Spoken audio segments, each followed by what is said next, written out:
আসসালামু আলাইকুম। আমি সুমি আরেকটা নতুন ব্লগ নিয়ে আসছি। বাইরে ভাই সবাই খালি কয় আমি কাজ করি না, আমি কি করি বাসায় থেকে, সেই জন্য একটু ভিডিও আনি।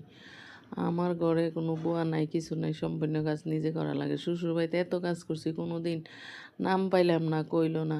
সবসময় হালি কইছে কাজই করি না। আর আজকে আমি এখন ঢাকা এসে আমি এত কাজ করি, কিন্তু কেউর কাছে কইতে কই আর না কই আমার জামাই আমার প্রশংসা করে একা একা মধ্যে মধ্যে, তুমি অনেক কাজ করো।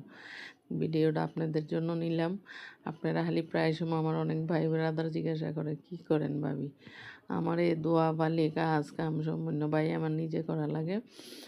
আমার ঘরে কোনো কামের বিড়ি নেই। আর যে যেখান থেকে ভিডিওটা দেখবেন সব সময় আমার ভিডিওটা মনোযোগ সহ দেখেন।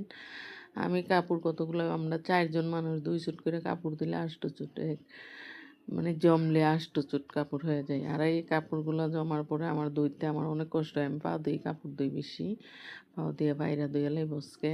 তাই আমি ভিডিওটা নিছি আপনাদের জন্য। আর সবচেয়ে থেকে বড় কথা, আমারে অনেক আমার শ্বশুরবাড়িতে নিন্দা, অনেক কিছু অবহেলা করে। করলে কি কাম হইব? আল্লাহ কোনো একদিন আমার সফলতা দিবে। আপনারা আমার পাশে থাকেন।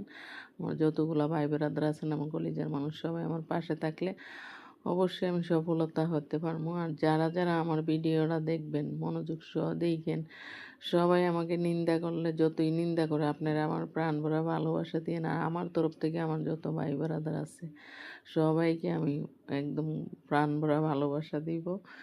সবচেয়ে থেকে বড় কথা ভাই, জীবনে যে কত কষ্ট পোয়াইতে হয়, কত কিছু করতে হয়, এটা কাউকে নাই বললাম। কিন্তু যাক, ভিডিওটা মনোযোগ সহ দিয়ে দেখেন। আপনার লাইক কমেন্ট শেয়ার দিয়ে আমার পাশে থাকেন। আমি একটু আমার সাংসারিক ভিডিও দিব, বুঝছেন? এই আমার কাজ। আপনারা খালি বলেন কি করি।